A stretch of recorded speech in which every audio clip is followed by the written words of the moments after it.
Welcome everyone to Awesome Truth, a wrestling book club. I'm your host, Steve Semino, and with me as always is my co-host, Walt Schwenk. Hey, Walters. Hello, Steven. How's it going today?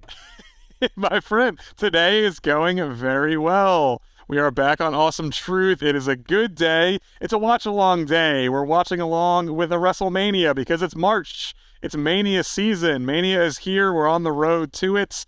And Walt, we wanted to do one of our now patented watch-alongs, and we were debating what to do because there's just too many Mania matches. There's been, 38 of these now, soon to be? The 37 at the moment, but another one to come.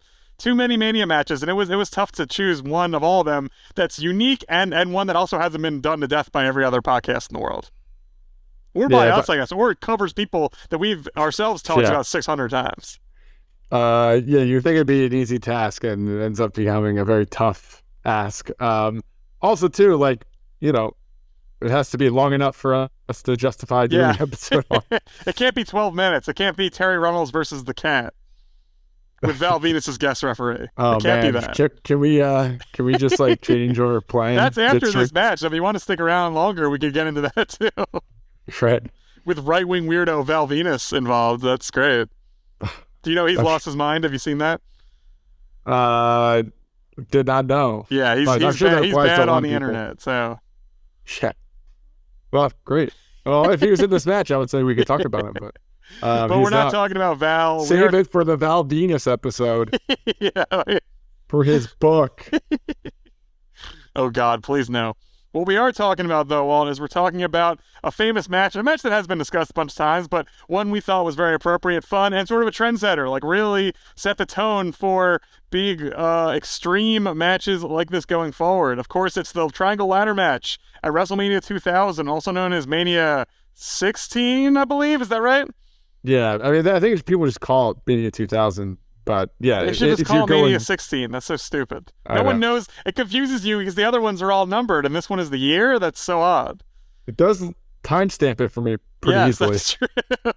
It really does. And we were at Mania 15, so it's 1 year after we attended WrestleMania. That's the only reason why I remember.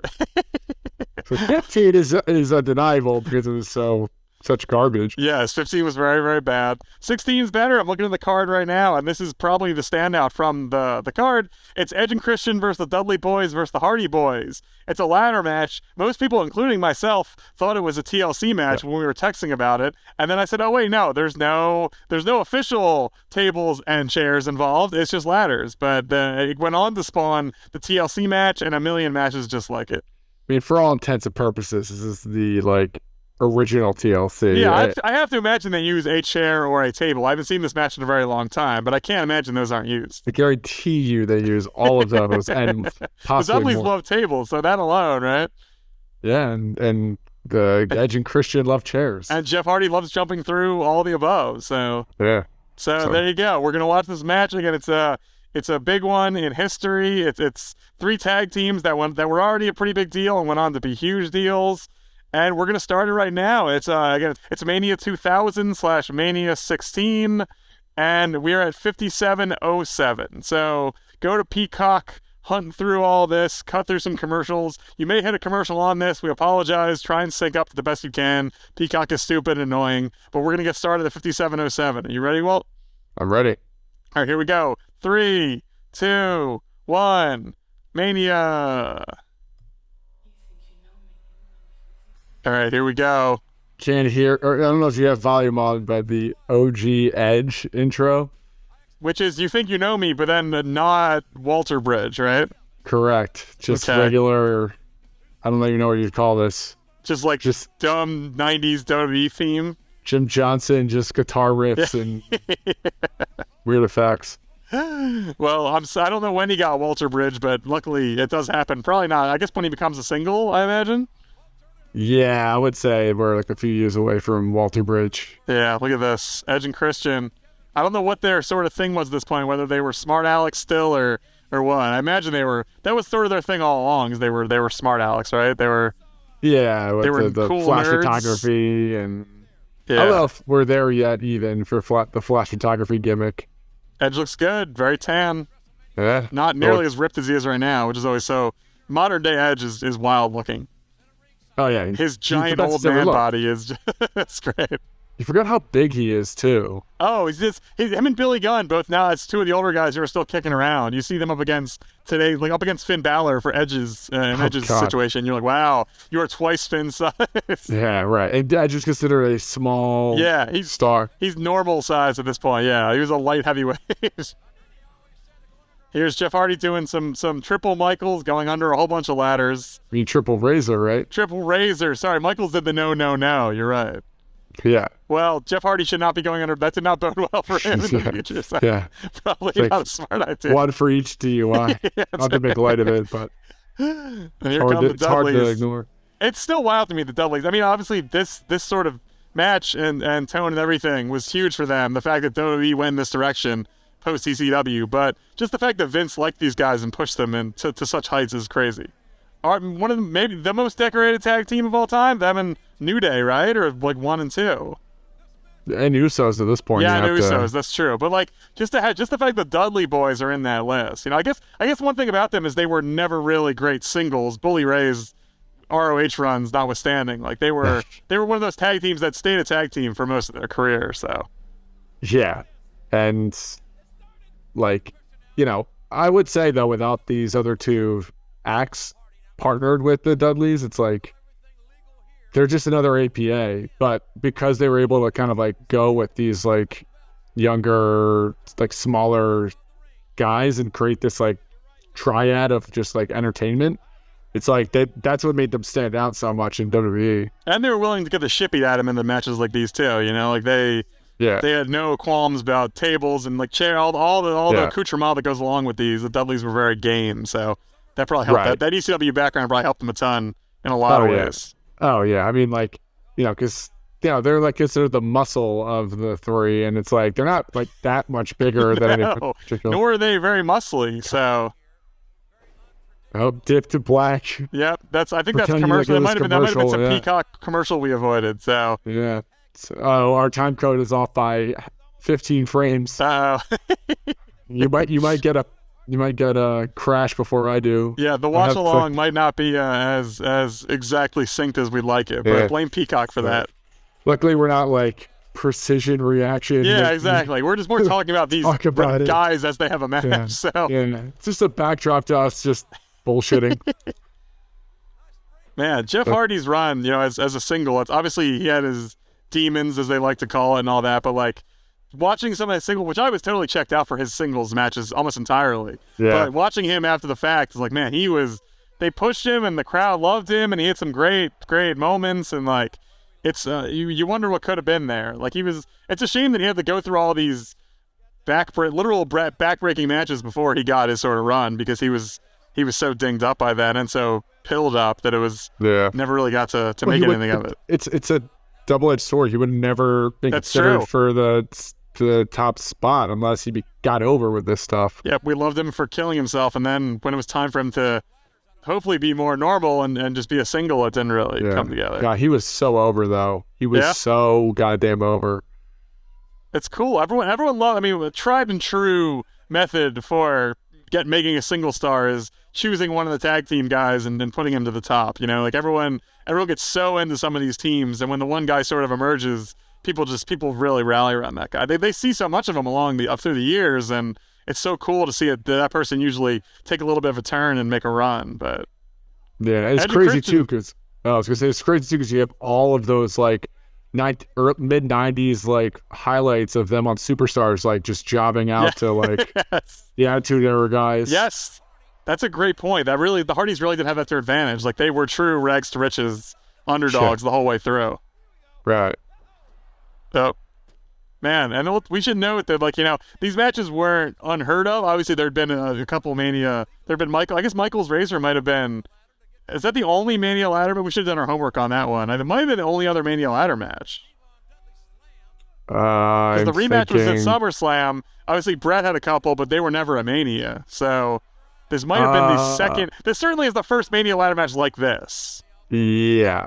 Like on the biggest stage possible, doing stuff that nobody was doing in 2000. Yeah. WWE at least. this was like, I mean, I know that like the Hardys and Edge and Christian had like a ladder match, tag team ladder match that kind of in like December or January of before this that kind of led into this triple threat. But like, you know, this is where like ladder matches really took a turn of like, oh, we have to up the ante and destroy ourselves. Ooh, Whereas like Jesus. before it was like so novel when like Shawn Michaels did a splash off the top of a ladder. It's like that would be the tamest thing in this match. Which is really rough for future participants in ladder matches because they have to keep topping themselves, and Right. it just becomes. And as you're listening to this, very recently a ladder match won by Powerhouse Hobbs on AEW, and off maligned for how it ended with the rest helping him climb the ladder. But like these guys are just messing up these ladders left and right. Like they're jumping and smashing, and like they're spot fest to the extreme now. Like it's amazing all these ladders don't snap in two. Yeah.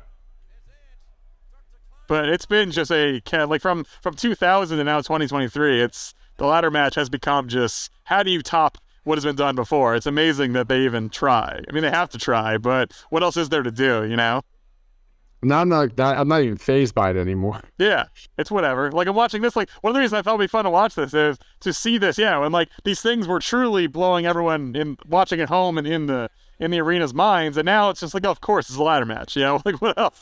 Yeah. What else is there to do? But God, there really is no rhyme or reason to anything that's worth watching right now. It's just like it's chaos. It's literally just like everybody's taking. It looks like, I hate to say this, it almost looks like practice where everyone's like, oh, it's your turn, that's my turn. So yeah. There's no. It's just a rotation of top rope and doing something insane. Yeah. So like, I could see like a Jim Cornette hating this. Yeah, there's not a lot of psychology to it. Like, no. there's the occasional ladder match that has more going on, but most of them are like this. And it's not. I was gonna say it's an acquired taste, but it's not even accurate to say that at this point. Like, it's just it's sort of built into the firmament of wrestling now. Yeah, right. You get like 4 or 5 high flyers or workers, and you get 2 or 3 big guys, and you put them in a multi-man match at a Mania or a pay-per-view or whatever. And then the blueprints, it's sort of set in stone already. You just put new faces in there, and they do their thing. Right. It's not bad. It's just like sort of is what it is. Yeah, I mean, I think that's the best way to frame it. It's just, it is what it is. It's like, just fine, but it's like, now we're so used to multi-man matches and the Money in the Bank. It's like, yeah, that becomes like a true, like, just revolving door, like spot fest, where it's like, all right, like 4 people are on the outside and 2 are fighting, and it's like now one person is out and then get the next person in. It's like Christian's about to jump. This is pretty cool. That's the kind of thing that I do like. That's just so high in the air. Yeah. Ladder on the ring. But yes, you're right. And the Money in the Bank broke the equation a little bit because it's it's ostensibly for the number 1 contendership. So you get guys in that match that should not be in a ladder match, Right. You get Jack Swagger and you're like, why is Jack Swagger in a ladder match? Like Jack Swagger doesn't fit any of the that's a famous spear, right? Not the famous spear, but it's a famous spear. Yeah. It's pretty good. See, everyone's losing their mind for that. That's yeah. And that's cool. The crowd is going ape shit for this. Yeah, they like I said, I'm sure they I'm sure they had an idea of what to expect. Like you said, this wasn't the first go around for some of these guys in ladder matches, but it's in this way it is. It's just so many humans too. It's just such a spectacle. But also too, it's like a lot of these people. I hate to say this, like I've never seen an ECW match where like it's just chaos. Yes. This is very much just, hey, let's take the best of what we liked with ECW and just adopt it to WWE. And it's like, for me, I'm like, oh yeah, I'm used to blood and a bunch of people just doing spots. The ECW is like that a lot, but like, yeah. Like when Boa puts the ladder on his head and spins around and hits people, I'm like, oh yeah, of course. Like that's ECW. But also too, just like even ECW did like triple threat ladder matches and stuff like that, and just triple threat matches in general. I feel like WWE never really did that at all up until now. Yeah, I think especially at Mania. Mania was like for a while there was sort of not sacrosanct, but it was a lot of singles matches. It was guy versus guy with X on the line, a grudge match at the end of a feud, So this Mania really blows it out. Like, there was already a hardcore battle royal.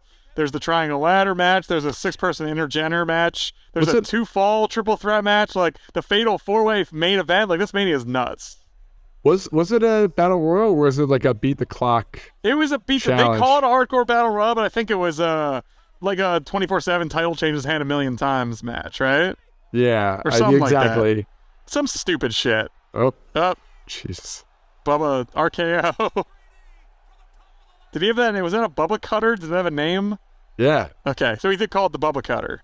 Right. Okay. Well, before the 3D, it was the Bubba Cutter. Yeah. Oh yeah, and then they that's wild. Before the 3D, imagine that. Where he whipped it out in a feud. Wow, I'm really deep cut here. I'm in a feud. I think November '96, or maybe it's before that. But where he did it on Bubba in a feud where they're like blowing off on their Devon, feud. you mean? On Devon when they're feuding. And he just threw him up high in the air and just called him in a cutter. And it was just like, wow. Oh, shit. That is pretty wild. Devon's a big guy. Before it was the Bubba Bomb. Yes, of course. And then they become a tag, and then they just started doing the 3D, which is arguably one of the best moves of all time. Oh, yeah. We should do a top moves episode at some point. Yep. I'm game. We'll just do watch-alongs and rankings will be our new podcast. Great. At least our next episode, which we'll announce at the end, is going to have a little more of a sort of ties into the show a little closer than a top moves episode. I guess. But I would love to tell you what top moves, though. Like, we really gotta. We'll come up with a hook for that. We'll make it some sort of conceit, right? Yeah, I feel like these watch-alongs end up becoming just like an insight into the booking process. Or you call out some stuff from history that I do not remember, and I go, "Wow, I can't believe you remember that." I can't believe I remember it either. Wow, this is really just like a bunch of guys at the top of their game doing like some cool moves. And I will say, when I'm watching a match like this and the crowd pops so much for something that I've seen 100 times, it makes it sort of feel new again, you know? Like, yeah, living vicariously through them being like, oh my God, they haven't seen a superplex from a ladder before. Like, that's cool. Like, even though I know what's coming, it's just great to see them get hyped for it. And also have seen a million superplexes from a million ladders. Yeah, higher up, more people, more pain, onto more stuff. But it's great to see it because they like it so much. Yeah, I mean, like, this is even a top 10 like most extreme Jeff Hardy match. Yes. Yeah, yeah. He did a swanton onto a bunch of chairs against like very recently in the last year. Yeah. Or so. Man, I mean, it probably wouldn't help that much, but this feels like it'd be a nice match to wear a shirt in. Yeah. Just have any sort of like protection, not protection, but you know what I mean? Like even the slightest amount of cushion from getting scratched up by the stuff on that ladder. Like I feel like that would help a little bit. Yeah, it's not barbed wire, but it's definitely gonna leave a mark. Yes. Like Bubba looks like he's probably the most comfortable of anybody in like his pantsuit. Yeah, right. It's camouflage onesie. It's like when the Shield would wear their vests, and you're like, that probably does help a little bit too. You're more than a little bit. And especially because they were doing those 3-mans pretty much every night. Yeah. God, a neck break. You have a lot of faith just to fall backwards off a ladder like that. How do you even keep someone safe? Like, you just both fall, really. Yeah. You just got to bump right, I guess. Just taking a bump. Yeah. With no move attached to it. I think when we were kids, we've read this 100 times in a million books and docs now, but like, you're just falling onto wood. Like, imagine falling from 12 feet onto wood. That would hurt so much. Yeah, it's like a top rope bump, only every bump is that. Yeah. You used to do a top rope bump once or maybe twice. Oh my God. That's Jesus Christ. I will say no tables or chairs yet. It's true. God. Jeez. This is just nuts. Like, it's just, like, the execution is very impressive. Like, they are just, fans are going insane. Yeah. But, like, it really is just, like, I don't know how closely they plan this all out, but, like, every spot is followed 30 seconds by another spot. Like, they're cascading. It's crazy. Yeah. God. They're just These going for broke. People have never seen anything even close to this. They're going for broke, and it's a 23-minute match. Like, I don't understand. Now that I'm watching it, I'm like, how is this going to keep going for any longer? Like, it should be over now.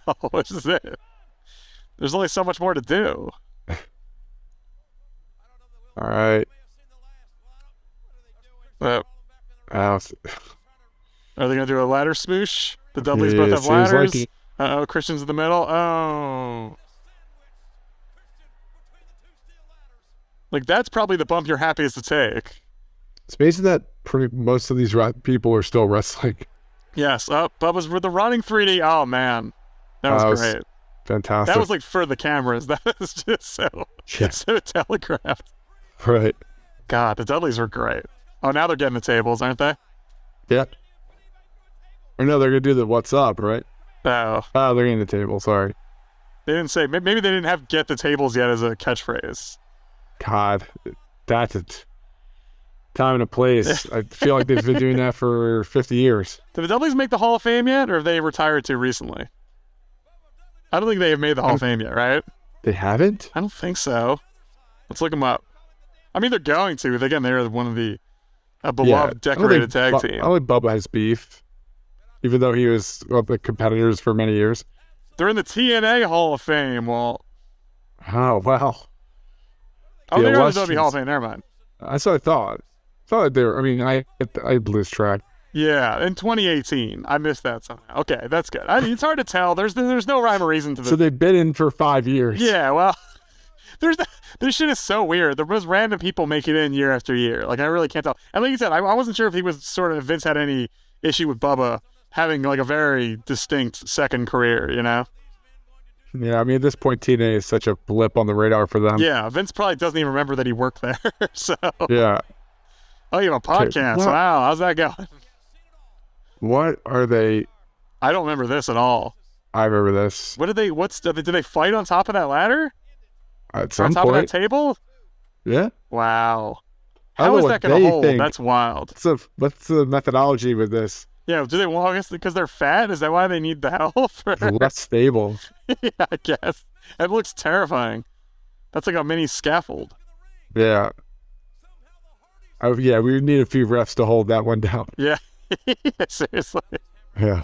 Don't want to cause controversy with that statement. Yeah. How dare they? Breaking precious in-ring kayfabe, huh? Yeah, right. Like I said in our wrestling friends, I don't understand that argument. Like, the refs are there to have order. Like, there's nothing more orderly to me than making sure the ladder works for the wrestler, you know? Yeah. If the wrestler beats up his opponents or her opponents in the match, they can do whatever they want. Like, that's the whole point of the match, is to have the time. If they're all down on the ground, someone holding the ladder or the ladder standing still, I don't really see the difference. I mean, I wasn't too fazed by it when I saw. Yeah, it seemed like some weird internet shit, but especially afterwards too. It's like, yeah, once they win the match, then the refs definitely should help them get down. Like, yeah, they don't want them to get hurt. They're paid performers for the company and in real life and in kayfabe. So that was always the Vince argument. It's like, I hate Stone Cold Steve Austin, but I got to be somewhat nice to him because he's a moneymaker in my company. You know? Yeah, right. I want him to lose, but I still need him to be around. But also too, it's like you see so many wrestlers get helped back by referees. Like they're yeah. This is well established, right? That's the thing. Bubba doing the. Oh, we missed. Through but it looks like Bubba's gonna do it right. Oh God. Jeez.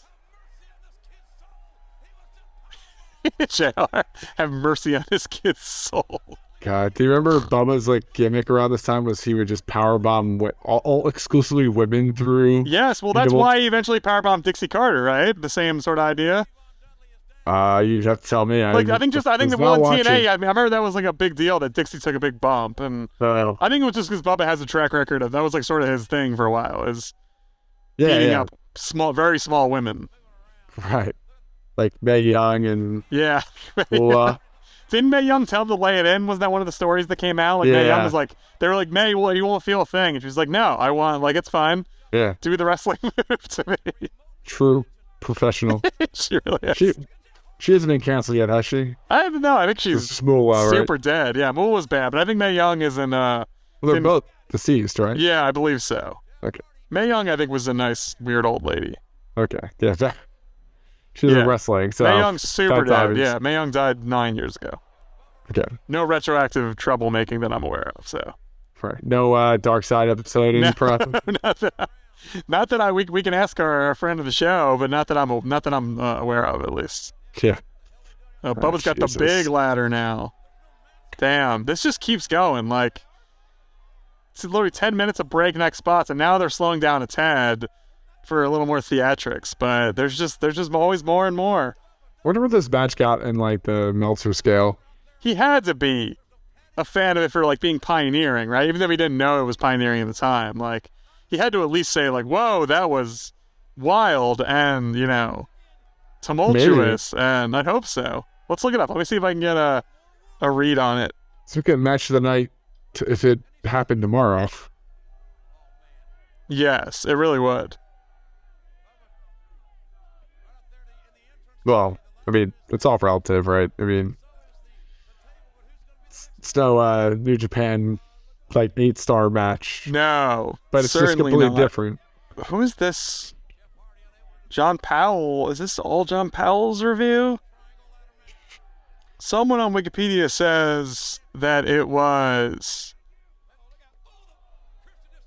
They got 8 out of 10 stars. That's insane. 10 stars. Yeah, this is an unrelated. This is not Meltzer. I don't know Meltzer's review of it. I can't find it right now. But some man named John Powell, who has a whole long ass note on Wikipedia, gave it 8 out of 10, which is wild.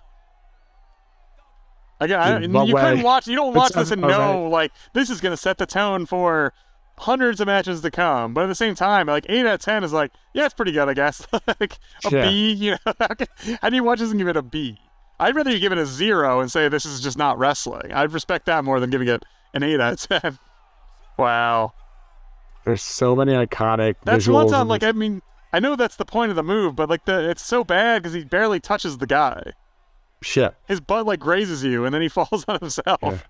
The 2022 version of that is just like, well, my tailbone is effectively like smashed and gone, so I'm just gonna land full weight on you.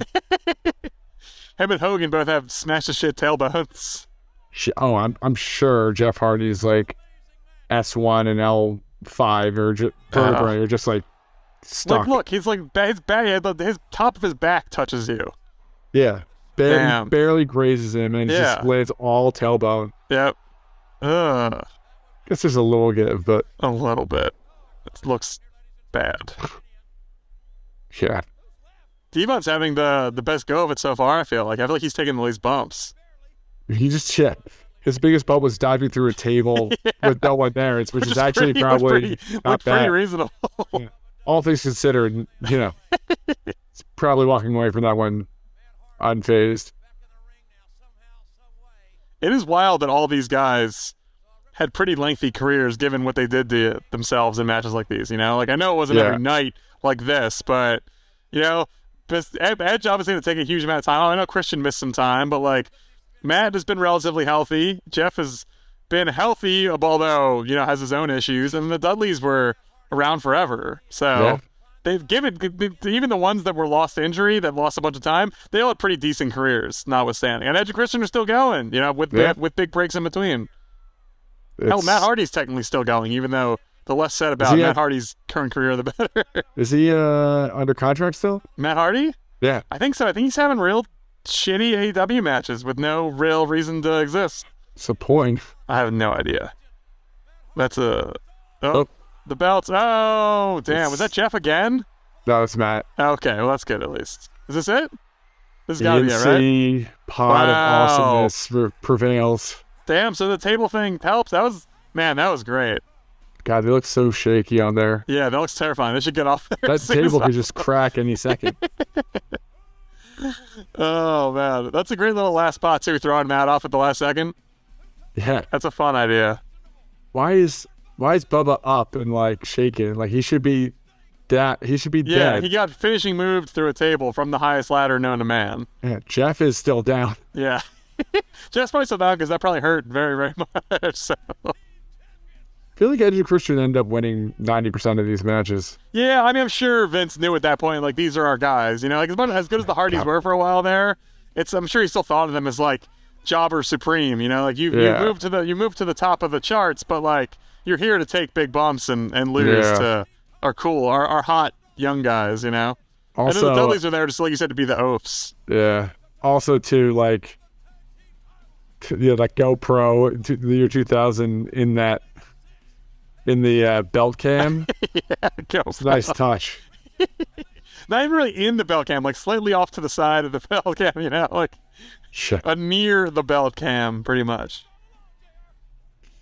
They're going through the crowd for reasons, and Linda McMahon and there's Mick Kid Foley, McFoley and so Linda I think I can just X out of this immediately. Yep, we can move on. Unless, like I said, if you want to keep watching, you're going to see Val Venus in a little bit. But no one wants to see Val Venus be a special guest referee of a cat fight. So we have not scraped the bottom of the barrel of content yet to do a Val Venus episode. It's a 2-minute match, too, so we wouldn't even have time to say anything of import. Unfortunately, we're not there yet. So what do you think, now that we revisited really the progenitor of the TLC match? How'd you like it? Still holds up.